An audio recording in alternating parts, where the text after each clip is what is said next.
Asia cup 2023 जिसके आगाज से पहले पाकिस्तान क्रिकेट टीम के बारे में एक ही बात की जा रही थी कि जनाब इस वक्त दुनिया की अगर कोई सबसे वेल सेटल्ड टीम है तो वह पाकिस्तान क्रिकेट टीम है। कप्तान बाबर आजम की कप्तानी में जो पाकिस्तान का एशिया कप का स्क्वाड था उसके बारे में कहा जा रहा था कि जनाब ये जो 15 रुकनी टीम है ये ना सिर्फ एशिया कप 2023 जीतेगी बल्कि वर्ल्ड कप 2023 जीतने के चांसेस जो हैं वो पाकिस्तान क्रिकेट टीम के सबसे ज्यादा हैं। लेकिन जनाब अब एशिया कप का फाइनल जो है वो कल भारत और श्रीलंका के दरमियान खेला जाना है और इस वक्त जो खबर पाकिस्तान क्रिकेट टीम के बारे में आ रही है, जो इतलात जनाब पाकिस्तान के बारे में आ रही हैं वो कुछ अच्छी नहीं है। वो पाकिस्तान क्रिकेट टीम जो 30 अगस्त से शुरू होने वाले एशिया कप से पहले जनाब यकजहती के तौर पर जानी जा रही थी और यूनिटी की जनाब जिसकी एग्जांपल्स दी जाती थी, इस वक्त वो ताश के पत्तू की तरह बिखर चुकी है। और ताश के पत्तू की तरह ना सिर्फ बिखरी है बल्कि पाकिस्तान क्रिकेट टीम के जो जनाब सिलेक्शन कमेटी के हेड हैं, अब उन्होंने बाजाब्ता तौर पर पाकिस्तान क्रिकेट बोर्ड को धमकियां देना शुरू कर दी हैं। वर्ल्ड कप 2023 का जो स्क्वाड अनाउंस होना है उसमें कुछ खिलाड़ी जो हैं जो एशिया कप 2023 में पाकिस्तान टीम का हिस्सा नहीं थे, उनकी वापसी की बातें शुरू हो चुकी हैं। इमाद वसीम के हवाले से यह इतला आई है कि जनाब उनकी सरप्राइज एंट्री होने जा रही है। इसके अलावा जो हसन अली हैं उनके बारे में भी इस वक्त ये बातें की जा रही है कि जनाब वो भी वर्ल्ड कप 2023 में पाकिस्तान टीम का हिस्सा हो सकते हैं। सो ऑल इन ऑल इस वक्त जनाब पाकिस्तान क्रिकेट टीम में कौन कौन सी तब्दीलियां होने जा रही हैं। एशिया कप 2023 के दौरान जब मैंने ये खबर दी थी कि जनाब वर्ल्ड कप 2023 का जो स्क्वाड है वो फाइनल कर लिया गया है, उसमें जनाब जो 15 लड़के थे उनमें से किस लड़के को रिप्लेस किया जा रहा है और इस वक्त जनाब जो पाकिस्तान क्रिकेट बोर्ड के दफातर हैं उनके अंदर क्या कुछ चल रहा है, ये सारी डिटेल्स एक एक करके मैंने आपके साथ शेयर करनी है। लेकिन सबसे पहले देखें कि एशिया कप 2023 से पहले जिन दो प्लेयर्स को लेकर बातें हो रही थी वो थे जनाब पाकिस्तान क्रिकेट टीम के लेग स्पिनर और ऑलराउंडर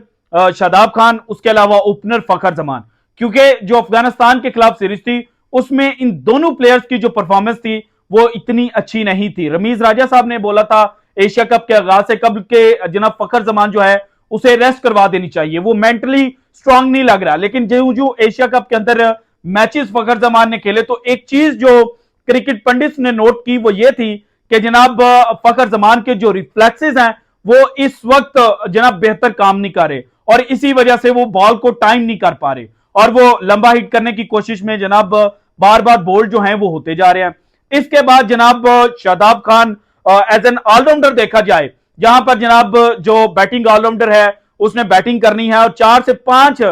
जनाब ओवर्स जो हैं वो उसने डालने हैं, वहां तक तो शादाब खान की परफॉर्मेंस जो है वो बेहतर है। लेकिन जनाब जब आप जेन्युइन लेग स्पिनर के तौर पर खेलते हैं और आपने 10 ओवर्स का कोटा कंप्लीट करना होता है तो फिर वहां पर शादाब खान के लिए जो मुश्किलात हैं वो बढ़ चुकी हैं। इसी वजह से जनाब सिलेक्शन कमेटी जिसने एशिया कप 2023 के दौरान ये जनाब सिलेक्शन कर ली हुई थी कि फखर जमान, इमामुल हक, कप्तान बाबर आजम, मोहम्मद रिजवान, इफ्तिखार अहमद, आगा सलमान, शाहीन शाह अफरीदी, नसीम शाह, हारिस रऊफ,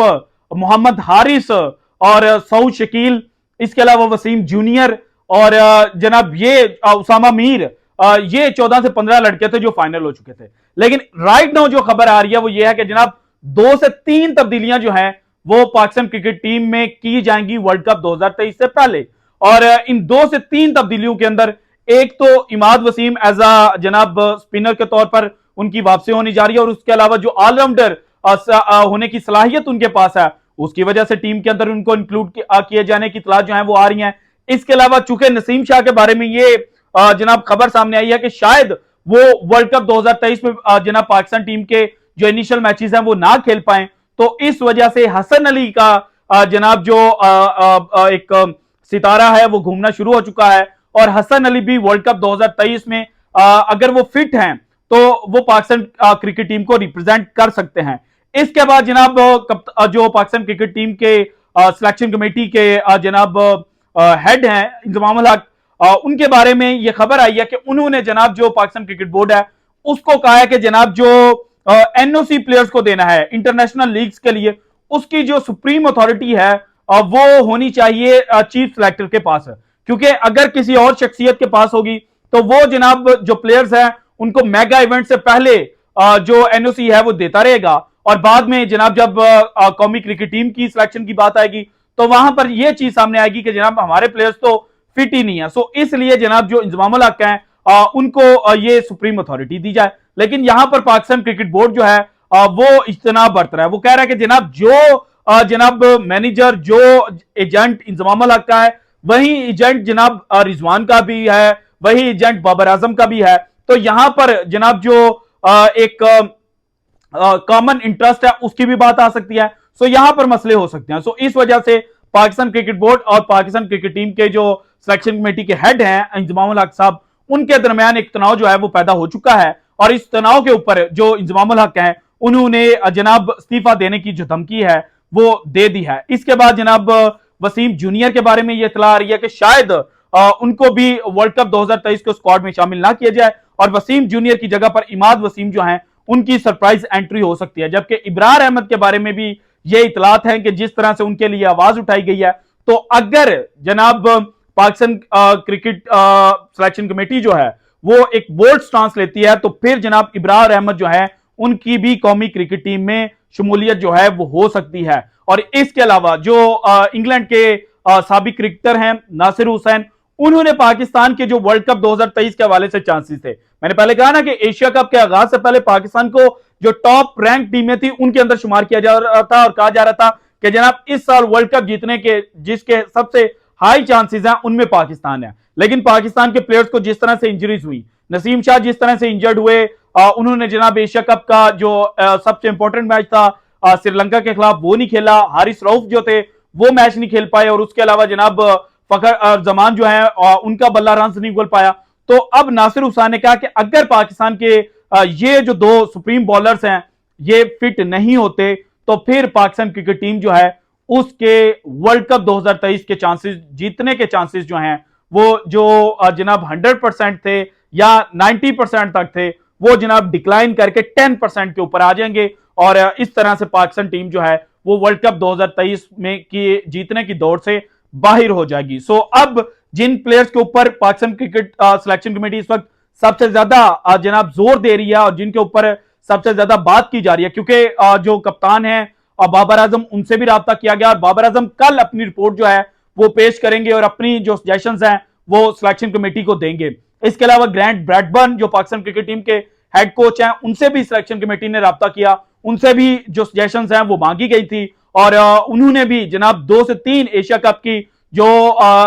तब्दीलियां होनी है उनकी बात की है। सो राइट नो जो चांसेस बनते हुए टीम के आ रहे हैं और जो प्लेइंग 11 बन सकती है उसमें अब्दुल्ला शफीक जिनका ताल्लुक सियालकोट से है, मेरे आबाई शहर से है,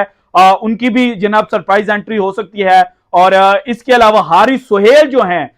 लेफ्ट हैंड बैट्समैन है, सियालकोट से ही इनका ताल्लुक है, और जनाब इनके बारे में यह कहा जाता है कि जब भी वर्ल्ड कप नजदीक आता है तो ये कहीं ना कहीं से जनाब इमर्ज हो जाते हैं। सो जिस तरह से ये स्पिनर्स को खेलते हैं हारिस सोहेल, सो इनकी भी एंट्री हो सकती है अगर ये मुकम्मल फिट हुए। सो जनाब इस वक्त जो चीजें हैं वो बहुत मुखालिफ सिमत के अंदर चल रही हैं, और पाकिस्तान क्रिकेट टीम की जो यूनिटी है वो जनाब इस वक्त उसको एक बहुत बड़ा धचका और एक बहुत बड़ा जलजला जो है वो इस वक्त भारत के हाथों शिकस्त और उसके बाद एशिया कप में श्रीलंका के हाथों शिकस्त के बाद आ चुका है। और इस जलजले की जद में अब कौन कौन आएगा इसका फैसला जनाब आइंदा 24 से 48 घंटों के अंदर हो जाएगा। So this is it from today's episode. अगर आपको वीडियो पसंद आई तो लाइक कीजिएगा, ज्यादा से ज्यादा शेयर कीजिएगा, अपनी कीमती राय का इजहार लाजमी कीजिएगा, और अगर आपने अभी तक चैनल को सब्सक्राइब नहीं किया तो कर दें। शुक्रिया, अल्लाह हाफिज।